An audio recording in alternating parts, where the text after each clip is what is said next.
Tom Neville.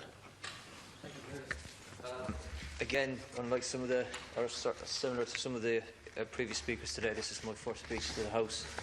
I'd just like to firstly thank the people of County Limerick for electing me and giving me the privilege of representing them here, and I will try to do it to the best of my ability.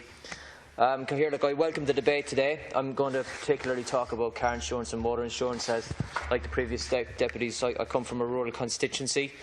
I welcome that the Department of Finance has embarked on a review of the insurance sector. Currently, people are affected by huge increases in motor insurance. As these effects are serious and ongoing, the review must be conducted as quickly as possible, with clearly defined deadlines in order to advise on strong solutions. The average cost of motor insurance policy rose sharply in 2012 by approximately 42%. It is now mentioned that in 2016 motor insurance has increased by 40%. I understand that from 2010 to 2013 the average cost per claim increased by 32% for comprehensive and 56% for third-party fire and theft.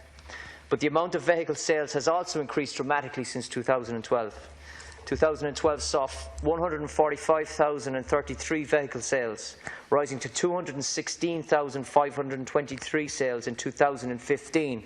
That's an increase of 71,490, or 33%, due to the economic recovery. In 3 years, vehicle sales have rose by a third. Currently, the first quarter of 2016 sees vehicle sales at 99,328, which is, in just 3 months, already 68% of the total sales of 2012. Given the extra buoyancy in vehicle sales and the knock-on effects in the amount of insurance policies sold, why is there such a major increase in motor insurance? This is having a serious impact on people and was raised on a number of occasions during the general election campaign by voters in my constituency in County Limerick. As I said, County Limerick is a rural constituency and the car is a necessity, not a luxury. There's no Dart or Lewis in County Limerick, so there is a major dependence on a motor car. Its primary function is to get to work and to college, and is required for people to go about their daily lives.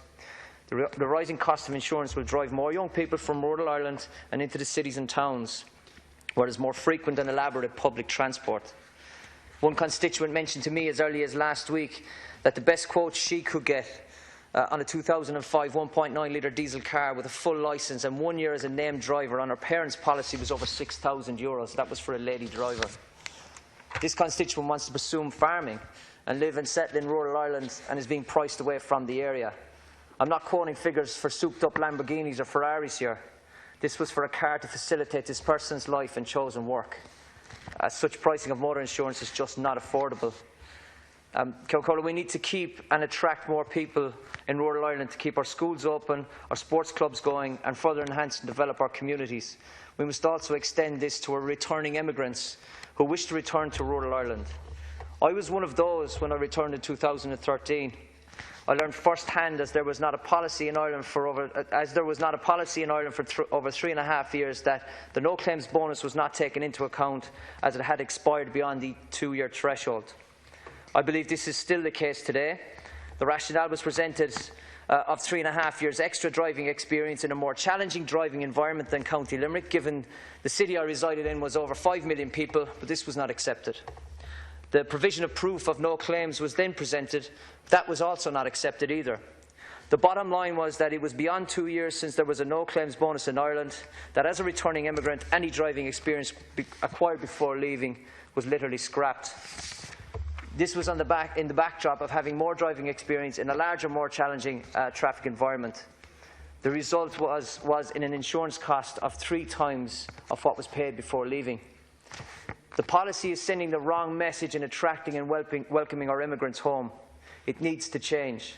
A change like this would crystallise a proactive effort in bringing our sons and daughters, brothers and sisters back to rural Ireland.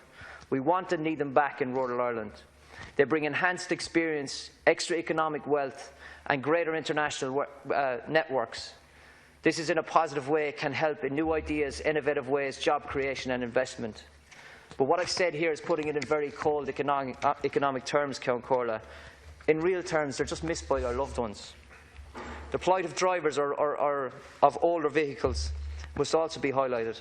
These vehicles, which have passed the NCT at a cost to the owner and are deemed roadworthy, are now more often than not in the possession of the less well-off or younger people. I would not like to see a culture develop in the insurance industry of penalising due to age of vehicle. It will be the less well off, as I said, and younger people that will feel the burden the most. It was also raised on the election campaign by some rural mechanics I met running small businesses in County Limerick that the effect of insurance costs was hurting their businesses. These mechanics depend on general servicing of older cars, as newer cars are carried out under warranty by larger outlets. Motor services in rural Ireland are a major source of economic activity, and these people have taken the risk to open small businesses which attract more people to the area. In conclusion, Count Corla, I think it's imperative that the above issues are highlighted, as it is a snapshot of life on the ground of people in County Limerick at this present time. I call on the industry to take note of the effects and its consequences. I also state that responsibility must be taken, as there is no room for bogus or fraudulent claims. I again ask the Department to prioritise the review of the insurance sector and carry it out as soon as possible, as there is a real issue for people on the ground. Thank you, Deputy, and the best of luck. Deputy Matthew McGrath's up now, but he's not here. Deputy Pat Casey, are you taking the next slot? Okay.